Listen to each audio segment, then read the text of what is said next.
I want to talk about like when I started, going to school and stuff. A lot of people put me down. You know what I mean? Like people tease each other. I mean, people come up and say, "Hey, you're fat, you're fat, you're fat, you're fat, you're fat, you're fat, you're fat." You like, lose some weight, and you go home and you look at yourself in the mirror and go, "I'm fat," right? And so many people tease each other. Oh, you're too short, you're too tall, you look whatever.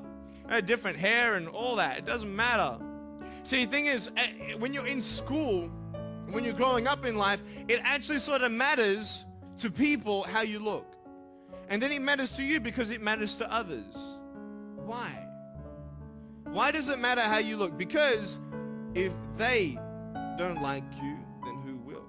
If they don't accept you, then who will? And the fear that we have is that we're going to be alone, that we're not good enough. And we have to change ourselves. And so many people put me down and say, "Nick, you look too weird and no one's really your friend and you can't do this and you can't do that."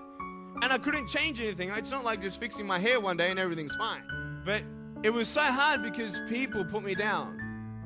And I started believing that I was not good enough. I started believing that I was a failure, that I'd never ever be somebody who people would like or people would accept. And it was so hard, man. I thought to myself, I can't go on the soccer field like everybody else, and I can't ride my bike, and I can't skateboard, and all these sort of things. And I started getting depressed.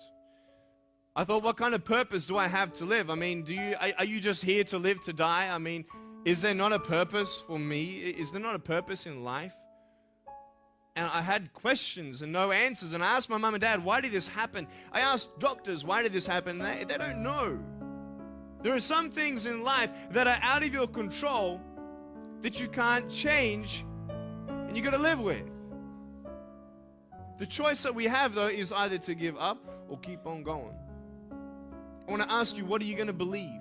Are you going to believe in yourself? Are you going to believe everybody else's judgment on you? Are you going to believe people when they say that you're a failure and no one really likes you, no one really cares about you?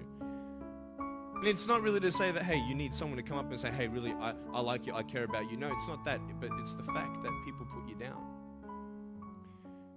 People don't even look you in the eye. People ask you how you are and you say fine, but you're not fine, and they'll never know that. I tell you, life is interesting. Life's a journey. See this phone here? Let's say that I want to go to the phone, right? I have to take one step at a time, one step at a time, one step at a time. You can only take one step at a time. I don't care how big your step is, it's only one step at a time. You can't do 2 steps in one. You understand? So it's like one step at a time. And you take steps in this direction, you take steps in that direction. You sort of get lost along the way, and sometimes you fall down. You might fall down like this. Ready? Right? So what do you do when you fall down? Get back up. Everybody knows to get back up, because if I start walking, I'm not going to get anywhere. But I tell you, there are some times in life where you fall down and you feel like you don't have the strength to get back up. You sort of put a mask on your face when you come to school and pretend that everything's okay when it's not, and you go home and lay in your bed when no one's looking at you, when you don't have to impress anybody, and you're yourself. And fear comes in. You know the fear that you have as soon as you walk into the doors of your house. Maybe there's a broken home. Maybe you have doubt in your life. Maybe you don't know for sure what's going to be happening in the future, and it scares you.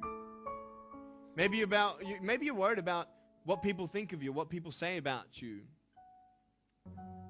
Just that fear paralyzes you. And I just want to ask you today, do you think you have hope? Because I tell you, I'm down here, face down, and I have no arms, no legs. It should be impossible for me to get back up. It should be impossible for me to get back up, but it's not. You see, I will try 100 times to get up, and if I fail 100 times, if I fail and I give up, do you think that I'm ever going to get up? No. But if I fail, I try again and again and again. For as long as I try, there's always that chance of getting up. Does that make sense? And it's not the end until you've given up. And just the fact that you're here should persuade you that you have another chance to get back up. There's still hope. I'm not here today to tell you that I understand your pain. I don't know how it feels to be abused. I don't know how it feels to feel, quote, fat and you've got an eating disorder. I don't know how it feels to have a broken home. I don't know how it feels. I don't know how it feels to have a broken heart. And I don't know how it feels to be alone. And I want you to know that I found my strength in Jesus Christ, and you're going to find your strength in whatever you find it in. I just want you to know that it's not the end. It matters how you're going to finish. Are you going to finish strong? And you will find that strength to get back up like this.